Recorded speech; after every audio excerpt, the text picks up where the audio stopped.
Revan had been delayed out-system by Mandalorian scout ships. By the time he arrived, it was too late, and beyond Malachor there were no more Mandalorians left to die. I remember standing on the bridge with you and watching the destruction of the Republic, watching ships full of soldiers and Jedi burn and die. I remember the look you had when you turned to me. It was the longest you'd ever looked at me. You didn't say anything, just a nod. The Battle of Malachor V was the final battle of the Mandalorian Wars, and due to the usage of the superweapon known as the Mass Shadow Generator, it was also one of the most devastating battles in the entire Star Wars universe.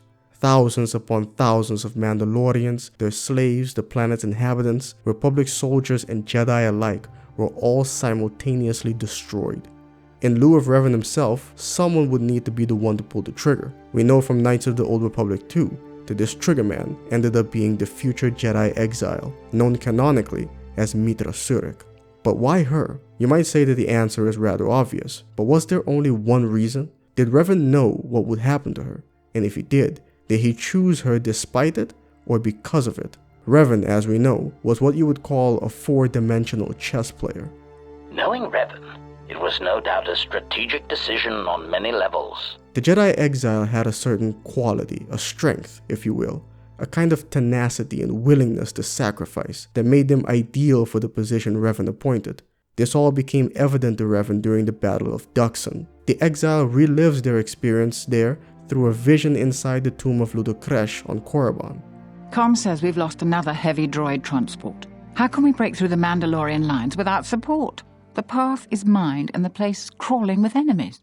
I know we've got our orders to press forward, but we're at quarter strength. We can't, General. It's impossible.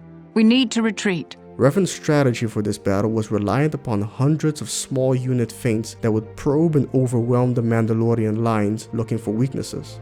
To this day, it is still unknown if the actions taken by the Exile Squad provided any real benefit that led to the victory. But despite knowing this at the time, the Exile commanded the troops to charge the line. They knew it would lead to heavy casualties, but they did it anyway. They knew that activating the Mass Shadow Generator would crush the Mandalorians, Republic troops, and Jedi alike, but they did it anyway. The Jedi Exile was exactly the kind of person Revan needed, someone who was willing to press that button. But beyond that, perhaps the Exile was even more of a perfect candidate than we even thought. Did Revan know what would happen to Malachor V if that superweapon Bao-Dur created was ever activated? Did he know that he would be creating a wound in the Force itself? According to Revan's teacher, he did. There is a place in the galaxy where the dark side of the Force runs strong. It is something of the Sith, but it was fueled by war. It corrupts all that walks on its surface, drowns them in the power of the dark side. It corrupts all life, and it feeds on death. Revan knew the power of such places, and the power in making them. They can be used to break the will of others, of Jedi, promising them power and turning them to the dark side. Revan deliberately created and used wounds in the Force. Did he do the same with the future Jedi Exile? Did Revan know that the same person he put in charge of activating the Mass Shadow Generator that turned Malachor V into a wound in the Force would become a wound themselves? You were a general in the Mandalorian Wars, Master. I have seen the records of your battles, and I know that your name was one the Mandalorians feared. It is not solely because of your skill in battle, but the fact that you could inspire others, convincing them to fight to the death in situations where other military leaders would be forced to retreat. Revan often speculated on your leadership in this regard. I believe my previous master had formed some other conclusions concerning you. Some other conclusions, says HK-47. It seems that Revan knew something about the Jedi Exile that even she didn't realize. Beginning playback. Error. Recording partially corrupted. Resolving. Today I caught her in a heated argument with my Padawan. Her master refuses to properly discipline. I want to know what action you intend. Luke, I respect your wisdom, but it is not your concern. But uncontrolled. Whatever the other Padawans see her do, they are quick to do the same. Other students dislike her intensely. True, an average student of the Force, but with a unique strength, is a natural leader. I strongly disagree. Mediocre Jedi, lust for power, will lead to the dark side. Furthermore, it... Recording degraded. End playback. Eventually, the Jedi Council realized that the exile creates force bonds very easily. Surely you are familiar with force bonds. It is the bond that develops between apprentice and master when one truly understands another. It is developed over time through understanding of each other.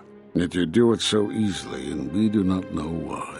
The Jedi Masters realized this about the exile. Surely Revan did as well. They also realized that the exile's disconnection to the Force was directly related to her ability to form force bonds. But they only came to this realization after the fact. I think it's likely that Revan was able to predict this outcome, and possibly also that she would become a wound in the Force. Let's not forget that apart from knowing how to create and use wounds in the Force, Revan was also very educated on the topic of force bonds. It was rumored that Revan studied such bonding deeply, both through the Jedi histories and with certain teachers, before he left the Order and went to war. You could be asking yourself, however, how could Revan have possibly known that she would cut herself off from the Force? That she would be capable of such strength? More than likely she would just die. Yes, if it was anyone else, they would have. To hear the Force over such pain, it is not possible. It was too much for any Jedi to endure, and it is a wonder that you did not die there when thousands perished, all those you had fought with and struggled with. Granted, this one was more of a gamble. However, the exile did have the strength to use the mass shadow generator, and the events on Dxun showed that she had a remarkable will to live. Why, he said you had such capability, Master, but it would be your downfall. To tie so much of yourself into others, if they suffer or die, then you would die as well. After the events on Dxun, Revan must have been convinced, not just that the exile would be willing to pull the trigger on the mass shadow generator, but also that if she were to cut herself off from the Force, in tandem with all the Force bonds of those dying people, it would result in another wound in the Force, but in the exile herself. You cut yourself off because you had to if you were to survive. You had hints of it in the war on Dxun. Malachor was simply the final blow. With this outcome, he would then just let her go, and the exile would find their way back to the Jedi Council. After all, old habits die hard. She'll go if they ask, and they will.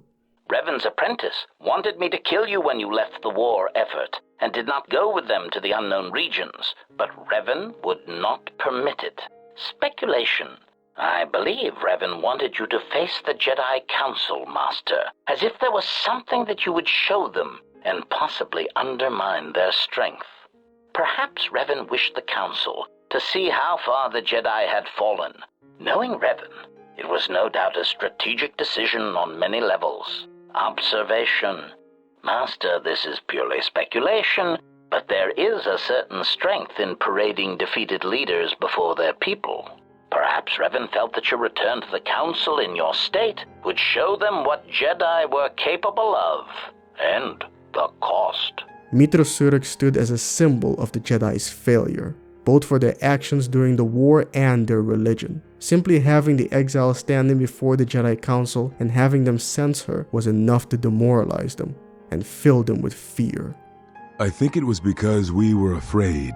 It is a difficult thing to live one's life with the Force. To see a vision of what it would be like to be severed from it, it is more frightening than you know. To live life without the Force, to vanish and die and leave only an echo, it was terrifying. To be connected to all life around you, then to have it stripped, I can only imagine what it must have been like for you. But even that imagining cannot compare with the truth. It was on the same day that they exiled her that Zed-Kyle decided to leave the Jedi Order. It's comparable to when a highly religious person visits a heavily atheistic yet prosperous country. The Jedi Masters can't conceive of a life without the Force, without their God. And yet, there's the exile. And if you had stayed, you would have changed us, and that we could not allow. Within you we see something worse than merely the teachings of the Sith. What you carry may mean the death of the Force, and the death of the Jedi. Pain is a brutal yet effective teacher. Ask yourself, how much have you learned in life from experiencing pain? It was only through pain that the exile was able to disconnect from the Force and see the world in a way that no one ever has. a world without the Force. You were deafened. At last, you could hear. You were broken. You were whole. You were blinded. And at last, you saw. Imagine the highly religious individual again. Something happens to them that makes them lose their faith. Now they see the world in a completely different way. Please don't take my words as a negative. This is not an argument against religion or belief in any way. The different perspectives that you experience as part of a religious order and when you're not is not necessarily better or worse. It's just different. Much can be achieved without the Force, as you know. Life continues, persists, and may be helped or harmed as a result. This video would not have been possible without viewer Archsteel leaving a thought-provoking comment on a video of mine, so I'd like to give a big shout out to Archsteel. And a reminder to leave a comment of your own. I see and read practically every one of them. I'd also like to give a big shout out to all of my channel members, but especially to KoTOR, Istan, the Porkanator 56, and Francis York Morgan. I started memberships as another way to support the channel 2 years ago, and they've all been members this entire time. It's a great comfort to know that there are people out there who actually believe in me. If you found this video enjoyable, then please consider sharing it, leaving a like, and subscribing for more. If you'd like to watch another video like this, click on the box on screen now. In this video, I revealed the true purpose behind why Revan was developing the HK-51 units. Until next time, thanks for watching.